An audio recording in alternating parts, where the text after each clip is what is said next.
All right, folks, welcome back. This is the daily log entry for February 23rd, 2021.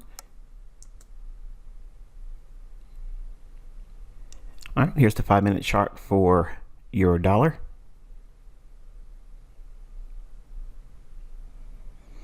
All right, so we had a buy side liquidity pool over here, rallied up into that, broke lower, created a breaker here. We'll talk about that later in the video. Price trades lower ahead of Powell's speech. So there isn't a lot of buying and selling going on. It's just the market is just receding lower into New York. Small little bounce in here. Sell side liquidity pool. It attacks that. Notice this wick in here. Again, notice that the bodies of this swing low is lower than this one. So while these are relative equal lows, it sets the stage for the market to potentially run back above this short-term high, this short-term high, trade back into the breaker, and if it got overzealous, we could trade back into this small little fair value gap there. The market rallied back above the sell side liquidity pool that was defined here, went once, twice, and then at the beginning of the London close at 10 a.m., Powell began speaking. The market trades up to this high, beats it by 1 pipette, comes back down, and then trades into this imbalance right here. Now we do have the redelivered rebalance effect in here, so we don't look at the candle that has that wick because it was overlapped with this candle, so it was redelivered. So we use the candle before it and the candle after the candle here. So that's our defined imbalance. Right below that would have been a institutional order flow entry drill. It comes almost completely back down into to close that in, but it trades back to this old low. So it bounces there, rallies above this buy side liquidity pool into the breaker. Didn't have the steam to get up into the fair value gap here. And the market rolls over and then consolidates going into the close of the day.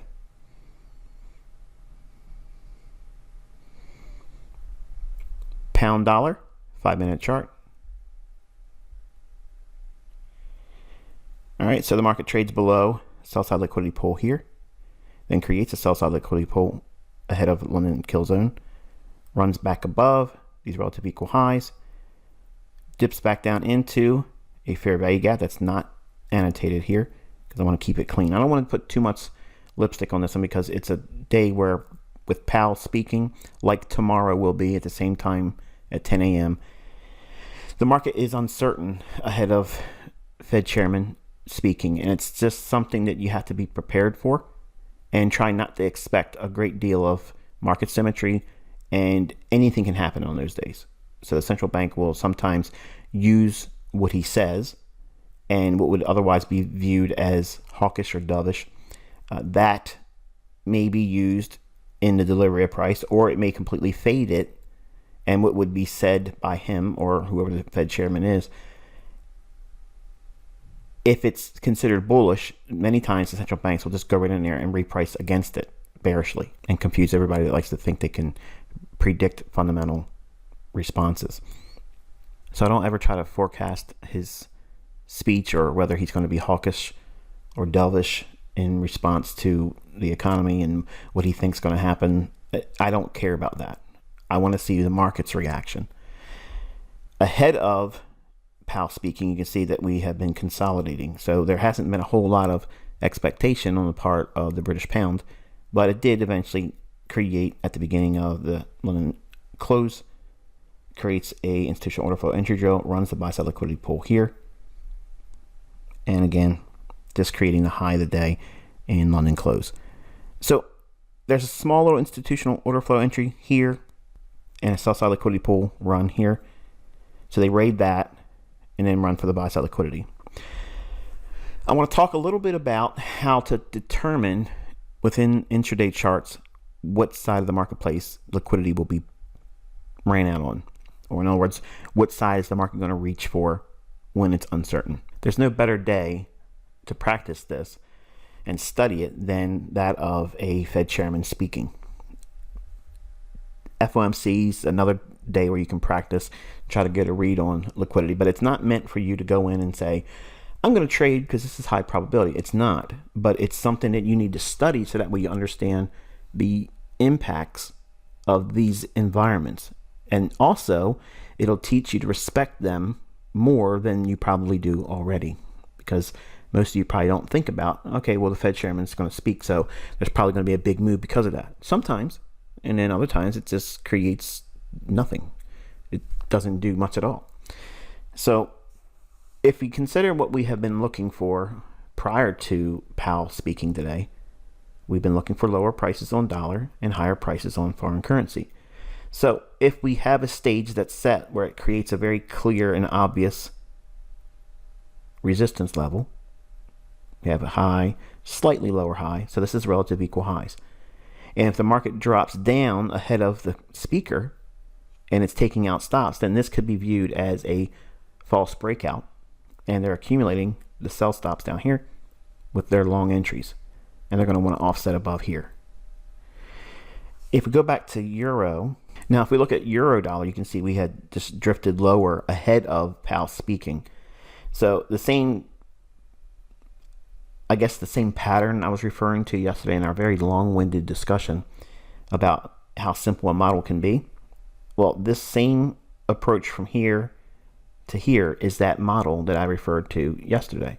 So I used that framework here to set up a trade. And I actually traded with this institutional order flow entry drill, working with this redelivered rebalance. So that way you know it's not fluff. It's not just made up. I used it in a execution. And in a minute, I'll show you that recording and I'll walk you through it. But before I get into it, I want you to understand that these days like this, where it only creates a small little range of movement, do not be discouraged or think to yourself that this doesn't give me enough, because this is in fact enough. It's 20 pips, it's 10 pips, it's 15 pips, and you can literally make a career on that. Now, you don't think that it would be so easy to do so well with such a little threshold of pips. Harvesting that small amount of pips can in no way lead to financial freedom, but it does. It can, and it would if you give it a chance. You don't need these one hit 75 pips, 100 pips, 50 pips. You don't need that. If you get good at doing things like I'm showing you here and what we're building into, and how to practice, how to go into your charts and practice. If we're bullish on a currency and we have volatility expected, always side on the market that has the directional bias in mind. In other words, we were bullish. So if it creates a short-term high in here and like in here, and it runs ahead of a high-impact news event or speaker, and it's dropping down, many times that's just setting up a Judah swing. So you want to draw your attention back to short-term highs prior to that decline. Then you see this run up into the liquidity. Now, when I show you this video, I don't want those of you in here that can already trade, that can find 30 pip trades and 50 pip trades or more. Don't look at this and try to discount this as he's trying to make something so little into something big. Because I'm going to teach you how you can do something like this alone, repetitively, and grow an account exponentially. You don't need a lot to do it. You need to be consistently able to find something that repeats and then apply money management to it. So I used a very small amount of leverage. I used a very small amount of pips for a stop. And I didn't even get the best entry. I didn't even use the best exit strategy. I didn't take off all the position where I could have got 20 pips off. I didn't do that. I tried to work with what it would be like if you were going through the motions of learning how to do this. I could sit here every day and show you entries and exits and back and forth inside the same daily range, and that's only going to make you feel like, man, I'm never going to get this, because it's a lot. But if I can reduce it, and if you give me the permission, okay, and that's what I'm asking for here, give me the permission to show you the least with the least in terms of precision in the beginning. So that way it doesn't feel so hard to obtain for you while you're learning. Now, some of you are going to look at this and say, I still wouldn't have taken that. And that's fine. I understand that. But you will. You'll eventually get to the point where you'll be able to see it, you'll trust it, and you'll practice in it.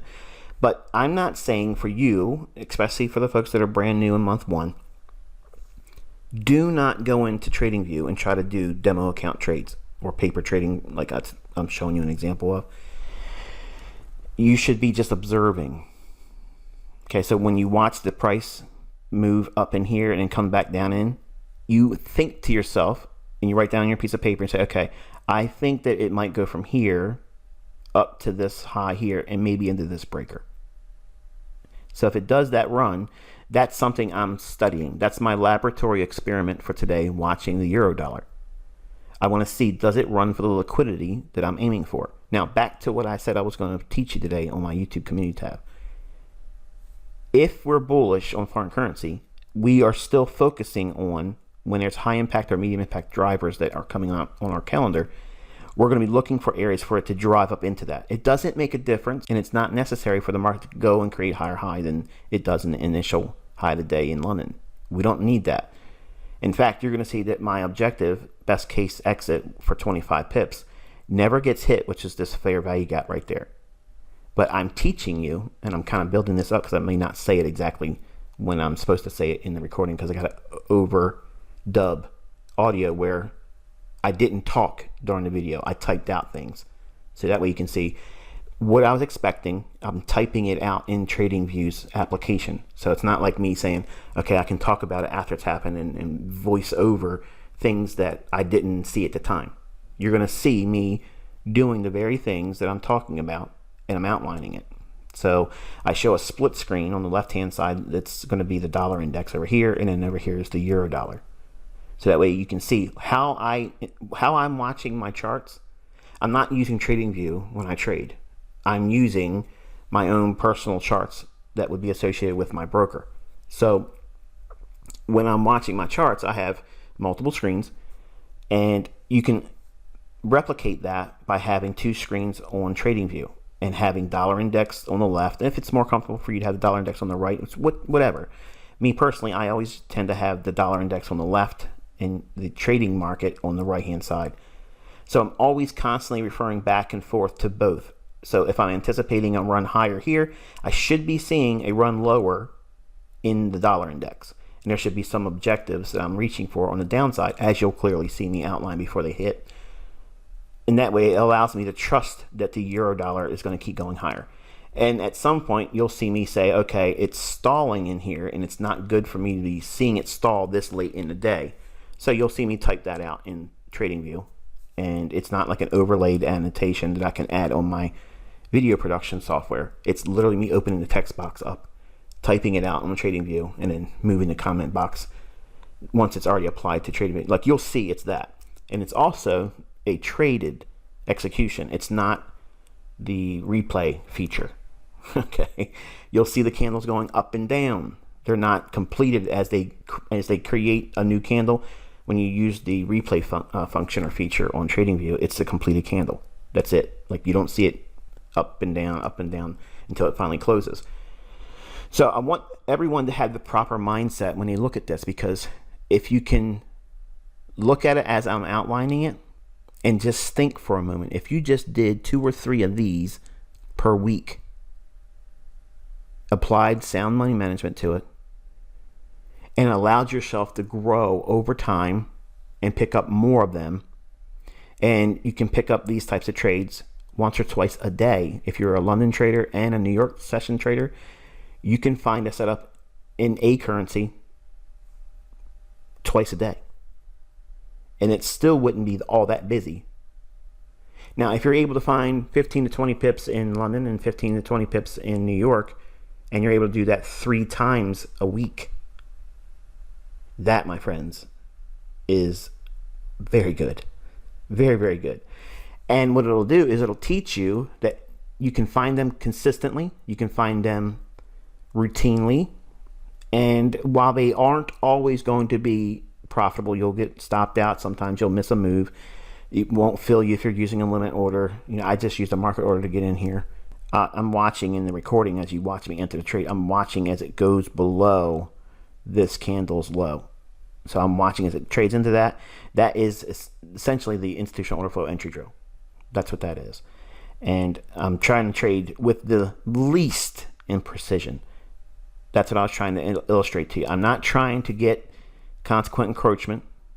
I'm not trying to get the full closure. I'm showing you that if you know the range here that makes the imbalance, if you use institutional order flow and your stop is respectively placed outside of the imbalance and below this low here, that's what I used. My stop is there. It's a small stop loss. It's not a huge stop loss, and it's not a big potential price run. Best case scenario, okay, or best case scenario exit, I framed out on this fair value gap there. And I used this area here initially, and you'll see me put the little eyeball on TradingView. So you know where I'm focusing. While I may not be saying anything during the recording because I'm doing other things, I'm drawing your attention to in the recording. So that way it's, when it's down here, where am I aiming for? Here, and then here. And then once it gets here, then I tell you with the little eyeball that my focus is up here. It never gets there, but that's best case scenario exit. So just know that when I'm talking over this trade, I'm going to say things that you have already been exposed to. And I'm using it in this environment. I'm using it in this 5-minute chart, and I'm doing the very thing, just not waiting for the midpoint here like you see me do in my Twitter videos I used to post, where I used to do trades, executions back and forth intraday, and the ones that are still on my YouTube channel. Those are me really trying to be as tight as I can and show off. I'm not trying to do that in here because I want you to start at the lowest rung on the ladder of precision and be comfortable doing that. And I'm showing you, like, it takes a great deal of pantomiming for me to do what you see me do today. Like, I'm doing what I think it would be very reasonable for you as you're practicing, or what your expectations are. This is about what I would expect you to do if you were doing it yourself. And in the final portion, after I take half off of the remaining balance, the leverage I use is 125,000, and the equity at the time of the entry was at 10,270 something. I don't recall off the top of my head. I think it's 73 or 72. But I used leverage of 125,000, which may seem outrageous, but on a very small stop loss, it's not a lot at all. Like, it's really small. But if I could have gotten a run to 25 pips, that would have only happened on 50,000 leverage, or $5 per pip. Whereas I took off $2.50 per pip. That portion came off when we went above here. So when that happened, I was trading here, and I waited a little bit more, and then I said, okay, it's stalling. If it stalls like this, I want to take off half of the remaining balance, which was 100,000 still on trade. Then I took 50,000 off, which is $5 per pip. So that came off. And then I moved the stop loss up, and I just let it get stopped out. Now, if it would have ran up, and that would have been great, fine. But I put it in a position where it's likely to get stopped out, but if it doesn't, so what? It shows you the things that you're learning throughout the early stages of this mentorship, what you're looking for. What does a trade look like? And if you can look down here, it kind of looks sloppy. Like, to the untrained eye, like, that doesn't look like anything that would really jump out. Doesn't look like something you would have expected to trade unless you've been training under me. But I've taught you just recently the redelivered rebalance, and you understand what institutional order flow is, and you understand what a fair value gap is, and that's all three things in this little element of price action right there. And the idea was, I'm reading liquidity. What side am I focusing on? There. At some point in the early parts of the video, the recorded trade, you'll see me take note that there is engineered liquidity here and engineered liquidity up here. with this high and this high when it's trading down. So I'm telling you, notice that there's clean highs here and clean lows there. Which side is it going to go for? Well, that's the lesson's topic tonight. It's going to go for the buy side liquidity, because the buy side liquidity is in the direction of the underlying bias.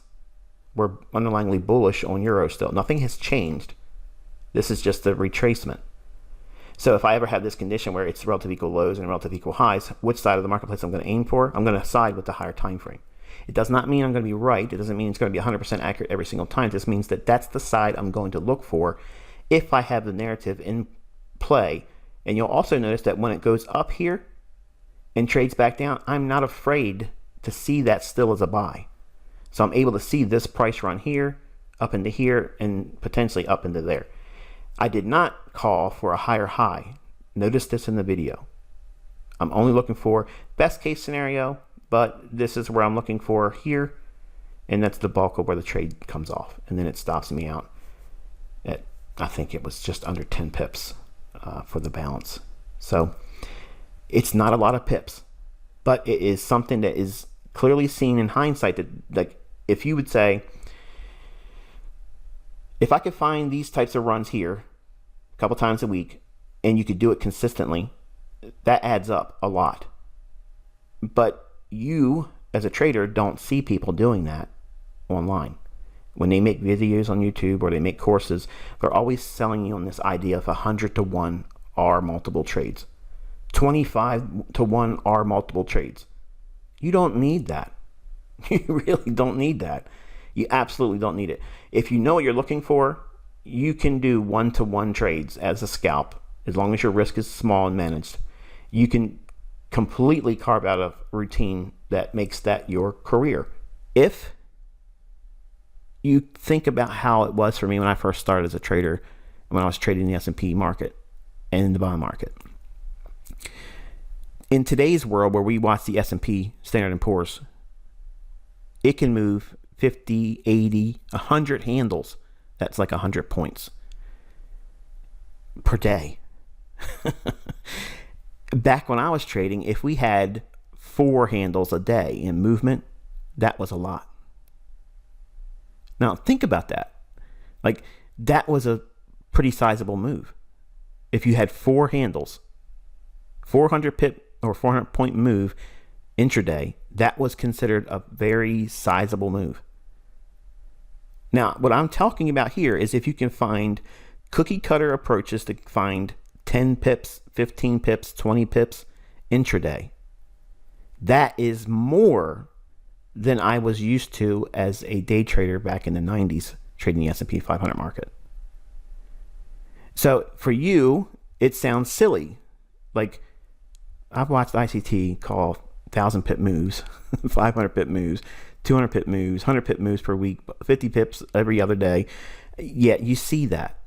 But it's not realistic for you to think that it's just going to be a waltz into, here I am, I'm in the trading now, and I watched a couple of ICT videos, and I'm going to be able to do that. No, you're not. But if you get very comfortable with finding the smallest fluctuations in price, and you can see it on these intraday charts, it's the same thing applied to higher time frame charts, but brings larger harvests in pips. It won't be 10, 15, 20 pips. It'll be 30, 40, 60 pips. And then go up to a higher time frame, 4 hour, it could be as many as 100 pips or more. And then daily, a couple hundred pips. So it's all relative, but you get so much opportunity to practice reading price and running for liquidity in these lower time frame charts. So that's why we're doing this lesson tonight, because I had a lot of folks come in this recent group, and they are not interested in doing all this intraday. Like, why am I looking at a 5-minute chart? Like, I have no interest. I'm never going to trade a 5-minute chart, Michael. Even if you don't study what I'm showing you here, and just for the sake of imagination, forget that number 5 exists and say that's a letter D for daily. This is the same thing that a daily chart can do. It just means that the candles are going to have more pips in them. It doesn't sound logical for the first time when you hear it, but when you take a step back and you look at how price action moves, and study it. It's the same thing happening on these bigger time frames where there's big pips. It just takes longer for those opportunities to pan out. You would not be so interested in listening to me talk about a move that's framed on a daily chart where it takes months for it to pan out. Like, you'd fall asleep. I mean, I'm already putting people to sleep with my long videos as it is. But in this gives you the framework so you can go in and study each day what is available. And after a period of time of studying it and observing, then you paper trade them. Not paper trade with the demo account type thing for TradingView. When I say paper trade, you literally look at where it's at and say, okay, you look at that area where you would, I guess the easiest way of saying it is that you're pretending, without even doing a demo account, you're pretending that you're buying here, and you put that hypothetical price in there where your hypothetical stop loss would be and where your target would be. And we'll just say 5 pips above this old high. And that would be it. So if it trades there, you would record in your paper trading journal, say, I took a trade at this time. You write down the time that you would have been filled on the candle, what time it gets to your target, and where your stop loss is, and then record how much heat or how much drawdown your trade absorbs before it moves into profitability. And if you do pretend to take partials, where they would and how much it would be. And then you total up how much that is, and you say, okay, if I had a hypothetical $10,000 account, or a hypothetical $25,000 account, or a hypothetical $1,000 account, whatever it is, you determine what your rate of return would be. And then you take the next trade, the next laboratory experiment, okay? Now, you don't need to do this live like you watch me do in a couple minutes, but it's better if you can. If you can do it, then do it. That's why I said if you can have a recording software program, like I use Camtasia. I've used it ever since I've been making videos with the market. I get the upgrades every now and then. I haven't got the most recent one, but it's a fairly easy platform to use. But if you have a means of recording intraday data, like on a 1 minute and a 5 minute chart, and just let the recording go all day while you're at work, whatever, your screensaver might come on and protect your monitor, but it's still recording behind the scene. And then when you come home, compress it into whatever speed you want to watch it. And then you can literally study watching what price does. And there's no better way of doing it, because the replay function on TradingView, while it's okay, it's still not the same as watching the candle form and watching it look like becomes a bullish candle, then it erodes to a bearish candle, and then it comes back up to what looks like it's a bullish candle, and then it closes on a closing basis that's bearish. Like, you need to see that.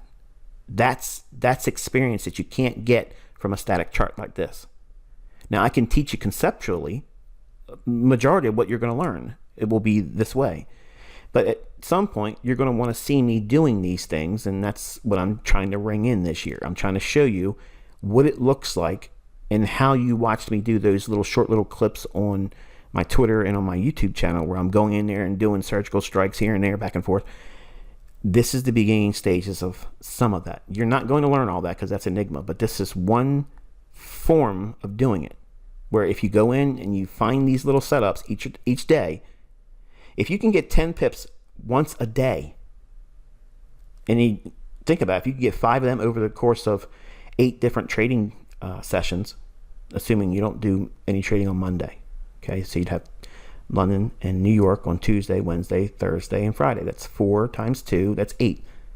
So if you had 10 pips surgically taken from each session, each one of those days. Now, I'm not saying you're going to, but let's say it's your goal.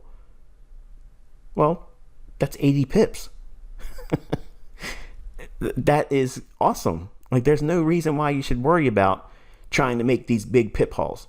Don't buy into that Instagram stuff, okay? These people are phony, they're fake, and you could literally win the Robbins World Cup doing what I'm going to show you today. If you just did this a couple times a week, you will beat the people that participate in the World Cup. There's a gentleman that I just watched it before I started doing the recording. I believe his name is Raul.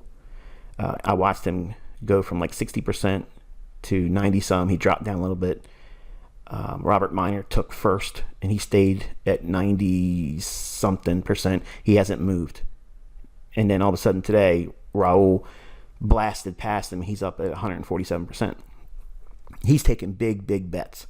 Okay, just watch him on the leaderboard.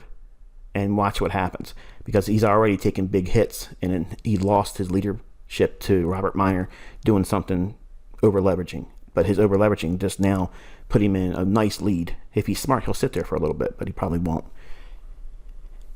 If you trade like I'm going to show you and I'll keep saying in a couple minutes, but I really want the right mindset before you watch me do this, because it's very easy for someone to come in here that thinks high and mighty of themselves, or like to be highly critical and say, he's making a big deal of this. No, because I could do this every single day in every session. That's the thing you need to understand. You can learn how to do this in every session, every single day. You don't need the full daily range. What happens if you sold short here and took 10 pips out of that? Is that not profitable? Sure it is. What if you sold here and got down here and got 10 pips out? Is that profitable? Yes. What's wrong with that? Nothing. That's the kind of stuff I was looking for as an S&P trader. But it wouldn't be, but sometimes like a handle and a half or 150 points. Now, that wouldn't mean a whole lot in money, but for the range, it was a good portion of the range. Now, if you look at the high of the day here to the low, that isn't that much. You have basically 10, 20, 30, 45 pips. So the daily range is about 45 pips. So if you're taking 25% of the daily range out, that's good. There's nothing wrong with that. And in fact, that's amazing, really. When you really take a look at it on a data standpoint, like, you don't need the full daily range. You don't need to sell at the absolute high and hold it to the absolute low. You just got to look in here where the meat is, because the bone is going to be what it is. If it's going to be a 45 pip day, then it's going to be a 45 pip day. You don't necessarily know if it's going to be a 45 pip day. There's no way of knowing with absolute assurity that that's going to be a 45 pip day. But if you know how to find these setups and runs on liquidity, it doesn't matter how big the range is going to be. You just know where the stops are and where that liquidity is going to draw on price. And if you find the imbalance, okay, what side is it going to reach for? The long side. Where's the highs? Here. So if I'm buying down here and I'm only going to go to here, is that worth taking a trade? No. Can I buy down here and get out above this high? Is that worth taking a trade? Sure. It's about 10 pips. What happens if I buy here and I can get out up here in this small little area with a fair value gap and a bearish order block? Sure, that's reasonable, especially because it's a breaker. But if it gets overzealous and really, really runs more than I expected, I have something in place to get 25 pips and I'll be done. And I don't need it to trade above the outside of this high. In other words, it doesn't need to make a higher high. I'm trading inside this range. Okay, this is what I'm showing you. I'm trading in the range. You don't need it to break out, because I'm not a breakout artist. I'm using liquidity. Okay, so with that, just know that after I did this drop down here, you'll watch me get stopped out on the remaining balance, and it's fine. I made over 1% doing it. Now, 1% isn't earth-shattering. But if you make 1% daily on the smallest little bit of effort, and it's a small little minute amount of risk, do the math on that. It adds up real quick. And you don't need a lot of money to see it add up real quick. And that's why I said on my community tab, I said, imagine if you did 1% per day. Now, it doesn't mean every day, but every day that you trade, if you got at least that, 5 years from now, where would you be? Doing the least. Amazingly, okay, you would do amazing. But as you grow in your understanding, you're going to learn to do more than I'm going to show you here. You're going to learn more than that. But if this is all you do initially for the first 6 months while you're learning more, you're doing way better than retail. Because they don't know what they're looking for. They have no idea what they're trying to frame a setup on. They have no idea what the pattern is. They're just chasing. They might have a stochastics, moving average, crossover, whatever. But if you really looked at what they were doing, you would see that they're chasing price. It's going to start moving before they buy it or before they sell it. It's moving. And that is their confirmation. I don't like that.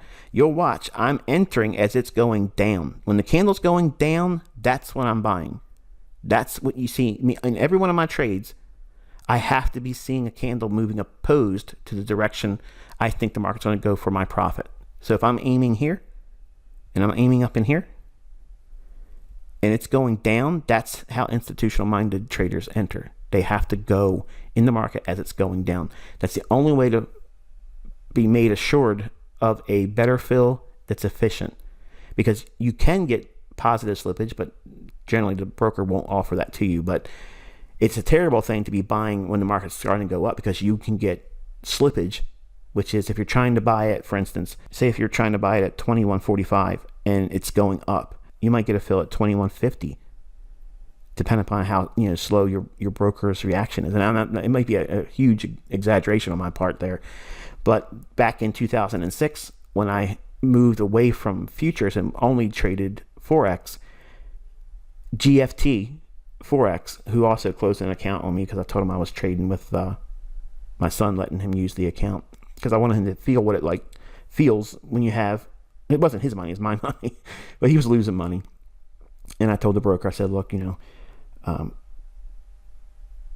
my son uses that account, and I don't even know why that even came up in the conversation. He's like, what? Your son's using that account? We're only supposed to let the holder of the account trade, so that's against the rules. And I was like, oh, it's no big deal. It's not that much money. And he answered my question, and when we closed the conversation, the account was closed, and they sent me a check for the balance. They wouldn't let me trade with that account anymore because it's against the rules. So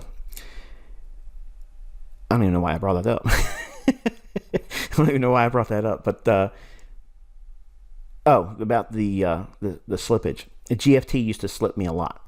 Like if I would go in and buy it at the market, I would have like a pip and a half slippage minimum all the time, and they would do it all the time. So if you use the market trading against the direction, it reduces that effect.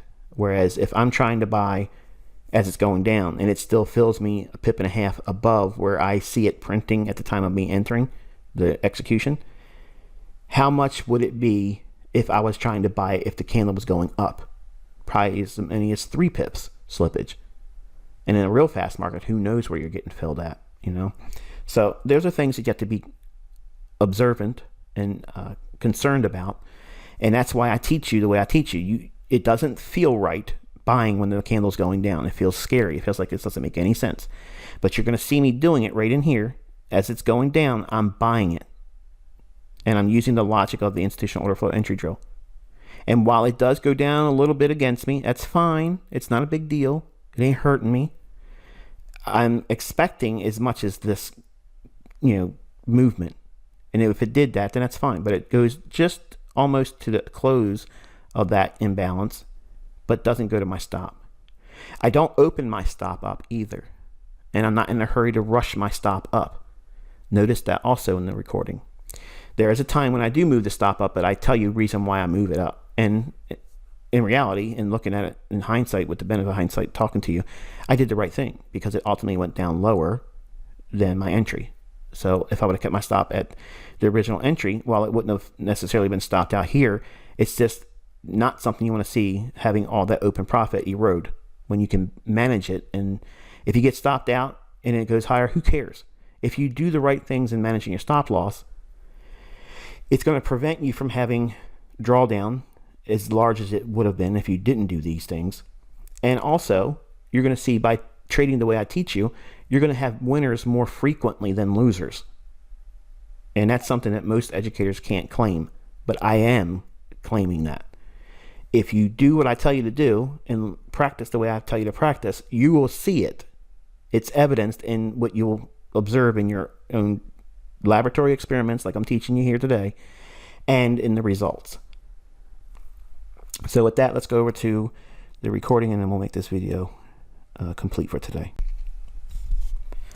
All right, so I'm looking at the dollar index on the left-hand side, and you can see me drawing attention to that buy-side imbalance, sell-side inefficiency.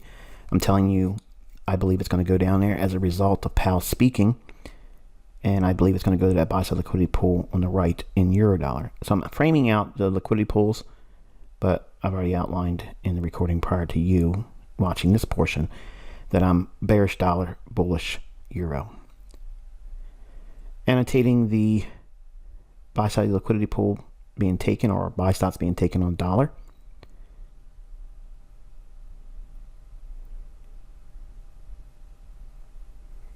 And I'm looking to see if it makes an attempt to go below those relative equal lows and then still run those buy side liquidity pool on the euro.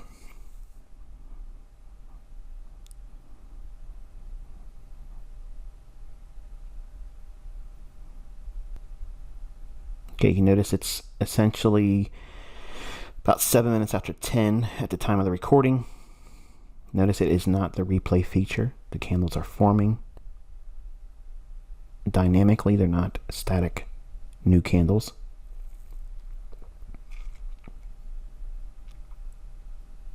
All right, the dollar starts to break down, and I'm going to look at the bottom of that fair value gap on the dollar. It's trading at 90.16 and 3 pipettes. I say that it's likely to retrade back up into that.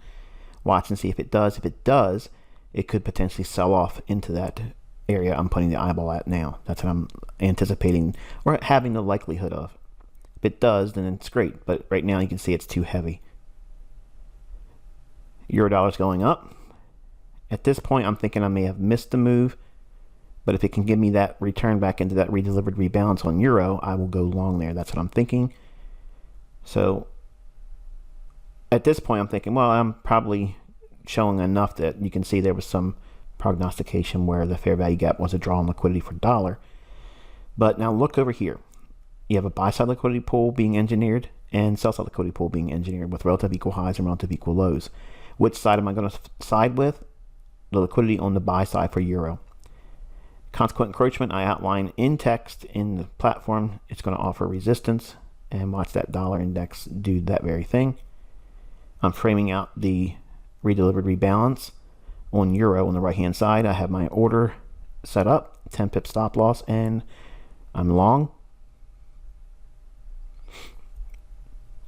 Now we're going to sit here and watch. You can see that the euro dollar does go down a little bit, gives me a little bit of heat. It's not much at all. Every pip, one full pip, is $12.50, so it's not even a lot. All right, and study that consequent encroachment on that dollar index. Look how handsome that is. That's right out of what I've been teaching you. All right, so the dollar should start to fall out of bed in here, and euro dollar should start to increase and trade up into those relative equal highs. Notice on the euro dollar chart, I have that little eyeball. That's where I'm focusing. So while the chart is going up and down on euro, my eye is watching, are we still progressively working towards that little area where the eyeball is on the euro dollar chart? And I'm measuring the continuity between the decline on the dollar on the left hand side and the advancement higher on euro. So I'm constantly going back and forth with my observations. I'm not just staring at a euro dollar chart. So part of this mentorship is for you to understand how I manage my charts, and I don't have the kill zones on there. I just know that these setups form in these time windows. But for you learning, you have to have them on your chart, so it teaches it to you. Dollar index is about to plow into that buy side and balance, sell side inefficiency, as we see here. And euro dollar explodes above the buy side liquidity pool. And I'm going to take a partial off in here. I'm going to slow the video down to normal speed right here. You can see I'm taking off 25,000, which is essentially $2.50 per pip. And you can see the orders executing.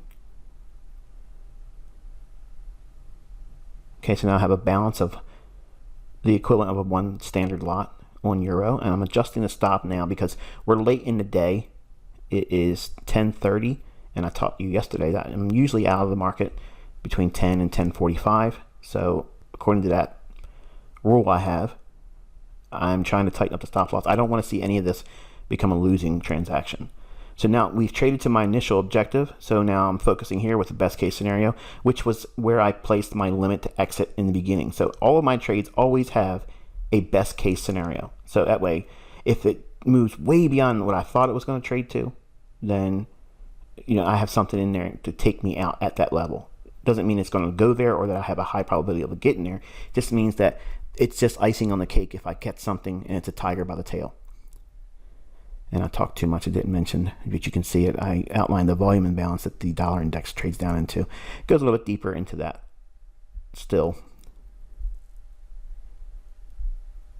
But overall, this alone, if you could do these types of setups once per day, this is all you need to carve out a career, to replace your job, to pay your mortgage, to put food in your refrigerator, to pay your utility bill, okay?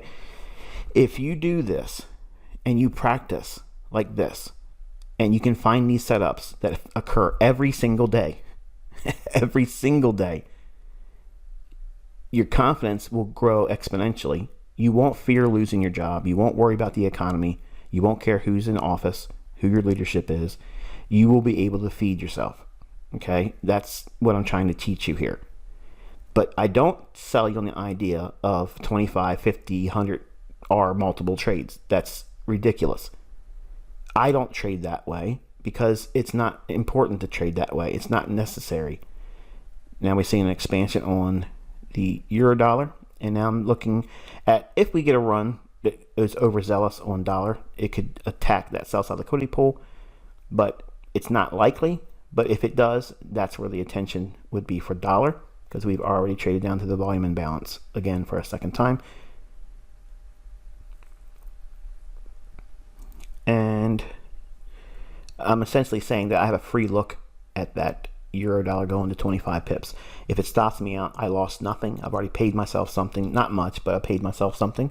So this is what you want to do as you practice. If you do get to the point where you've gone through observing and then paper trading, now you're doing demo, this is what you start with. You don't go in trying to catch one shot, one kill. So I'm going to take half the position off here due to time.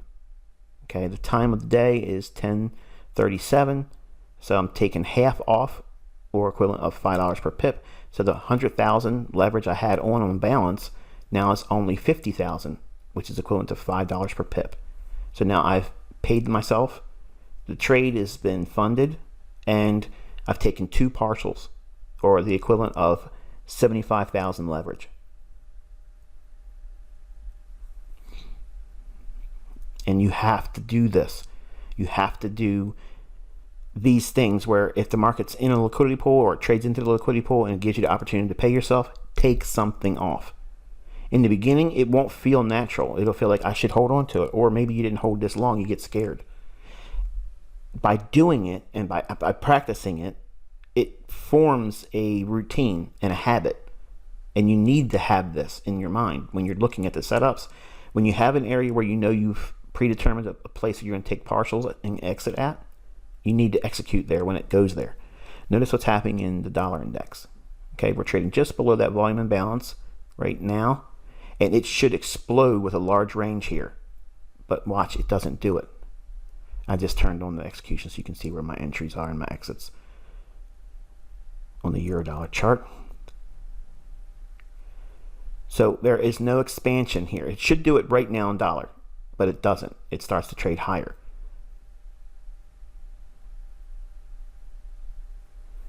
So my concern is I'm late in the New York session.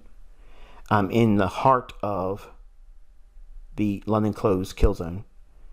So I'm seeing it start to retrace now. If it starts to rally again, in my mind, I want to trail my stop loss up just below that old high that I was targeting on euro dollar where the buy side liquidity pool is. I'm giving it a chance because it could be just a retracement to see if it can catapult itself to a higher high. Not higher high on the day, but the higher high in that short-term high it's formed on euro dollar, where I've taken partials at basically. But if it stops me, I'm okay with it. And that's what you need to have also when you're watching and you're observing. Don't have any emotional response to if it stops you out. You're learning. You're watching what price is doing. You're not trying to be right all the time. You're learning how price moves and how it creates these candles. Notice how it went down, looks real scary, like I'm going to get stopped out, and then it starts to run higher. So now what I'm watching is, does it go above that little red arrow that's pointing down at the highest little swing high? I want to see if it can go above that. If it does, then I'm going to jam the stop loss up above that little trend line that shows the old buy side liquidity pool. But it doesn't do that. So I go in and raise the stop up just underneath the bodies of the candles of the most recent Eurodollar retracement. Okay, so now we didn't get above the high, but now I jammed the stop up a little bit more, and I'm looking at it thinking to myself, it's not 10 pips. If you see the little blue area on the Eurodollar, that's my entry price, and I'm underneath 10 pips. So that's right now at the time of the recording. I'm zapping out right now. You have no idea. My obsessive compulsive disorder is firing on all it's firing on all cylinders. But ultimately, I let it go, and you'll see it eventually trades down and takes the stop loss out. And that is one laboratory experiment that you get to mimic going forward, practicing. But you don't, as a month one trader, use a demo account or a paper trading application in TradingView. Don't do this, because you're going to get fixated on watching the money. Like, I have not looked at that money tab next to my entry at all during the trade. I don't care about that. I don't care about the stop loss. I'm monitoring where the eyeball is on the chart. Are we moving towards that? That's trade management. That's what you're supposed to be focusing on. And you'll see it trades down and takes a stop. And that will be it for this exercise. And I hope you found this insightful and useful in your learning. And this won't be the only one you see, obviously. Till next time, good luck and good trading.